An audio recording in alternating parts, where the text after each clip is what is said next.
What's going on, Jerome's? So, Aaron Jones came across the river to the good side, and the pride of UTEP from the West Texas town of El Paso. I fell in love with a do-it-all running back, and Aaron Jones had a career high in touches as well as rushing yards, and he was a major factor with the Vikings. Although, a couple fumbles, a couple injuries. Also turned 30 in December. There certainly is some questions, but Aaron Jones did run things back with the Vikings. Now, they pushed back the void year dead cap date, which we'll talk about in the new deal, but right away. So, sticker shock, 2-year, $20 million with $13 million guaranteed. There's some window dressing on that, and we'll get to that there. So, right away, I mean, I'm excited to have Jones back. I think that he does have some gas left in the tank. I think that overall, with the cap going up, it's a very friendly deal once you get into the details of the contract. But you're just like, $20 million for an old running back who's hurt a lot. Nah, I understand the concern, but I think overall, like, Jones still has a lot of talent left, especially as a pass protector and receiver, and also your leadership. Can't count that out. Plus, I mean, there's a reason why. Would you say that Ty Chandler is a much more physically gifted running back than Aaron Jones? Yes, obviously. Is there a reason why Aaron Jones gets the snaps over Ty Chandler? Yes, because there is a lot more to this game than just having pure physical skills, even though Jones still has that in spades. So Aaron Jones, that might be a slip. Daniel Jones probably going to sign tomorrow. Woo! All right, but Aaron Jones, full contract details. So 2025 salary cap hit is only $4.8 million, which is a great deal because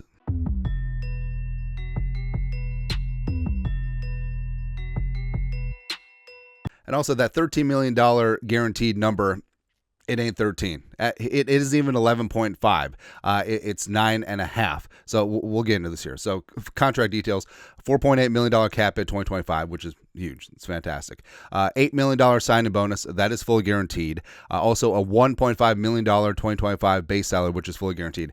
That's really it in terms of the guarantee. In reality, this is a 1-year, $9.5 million deal with the team option in 2026 for $9 million, right? Because how they get to 13, so they got the 8, they got the 1.5, 9.5. They have the $2 million of his $9 million base salary is guaranteed on the third day of the new league year in 2026, but they can get out of that. All right, so that's 11.5, and then you add in the 1.5 million in per game rooster and workout bonuses, which in reality, the second year is not guaranteed, so it's fluffing up the number. So again, in reality, this is a 1-year, $9.5 million deal for Aaron Jones with a team option for 2026, which it's a smart move because $9.5 million with the inflation of the salary cap, it's roughly the 1-year $7 million deal that he got last year. So ask yourself this: would you be fine running it back with Aaron Jones with a similar deal to last year,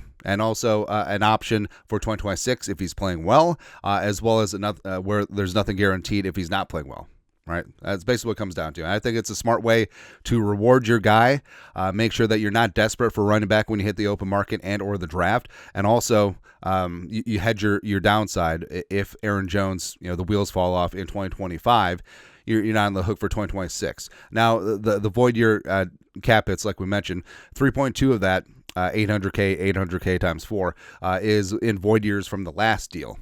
Then that's why you see that 2.8 spread out when in reality it's only $8 million in new prorated signing bonus money. But the Vikings can move on next offseason and take $10.4 million dead because all the roosters come home at the same time, but would save $2.4 million in cap space. But that's getting down there. And also, what's likely to happen if the Vikings and Jones decide to get together in 2026, he'll probably take a pay cut from the 9 to have some of that more guaranteed, probably down to 5 with some incentives. Now, with this current deal, it does not appear like there's any incentives, like playing time, Pro Bowl, etc. But what's interesting, so I know in the grand scheme of things, like Saquon is up at the top, so is Christian McCaffrey for whatever reason, Jonathan Taylor-Thomas too. But in terms of average per year, Jones clocks in at 6.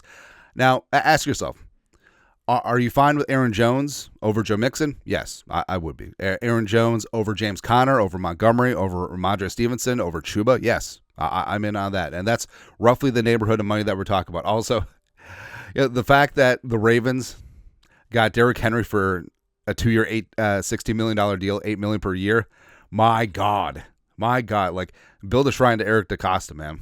It's kind of crazy, but overall, like, yeah, like I said, that there definitely was a little bit of sticker shock when you saw the initial contract reporting, but it's always about the guarantees and when the guarantees kick in. And remember, $2 million of his base in 2026 is not guaranteed until the third day of the new league year next year. So if everything falls apart, you're not on the hook for that. You're not on the hook for the $1 million in roster bonus or workout bonus.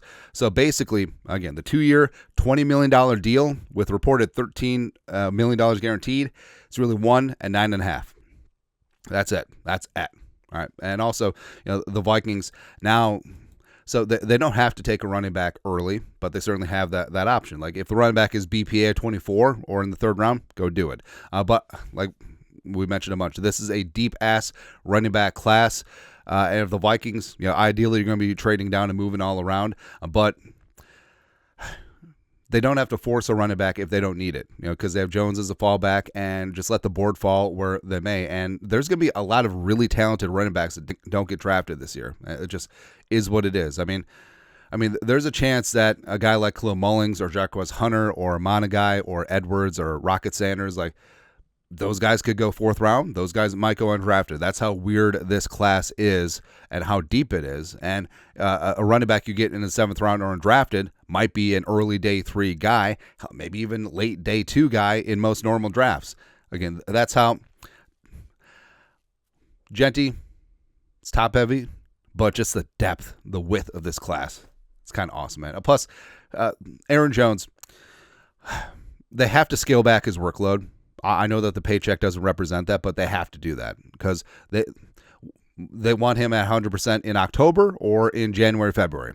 It's a fair question, right? So I still think that if Jones has more of the third down work and then you pair him up, like say they just say screw it and take Judkins or in a trade down, or RJ Harvey would be legit Scattaboo in that mix, Ollie Gordon, Khalil Mullings, just pair him up with a running back that can take some of the load off on early downs and between the tackle work. I mean, that's all that we want. So we'll see what happens. But again, major contract, but the devil is in the details. And overall, it's a smart contract where you take care of one of your own, keep him in the fold, make sure that the team has options going into free agency and the draft, and also you hedge your downside heading into 2026. But your thoughts are thoughts. Full Aaron Jones contract details. Let us know your thoughts on our thoughts. Comment section. You guys are the best. You know what to do. Skol production value.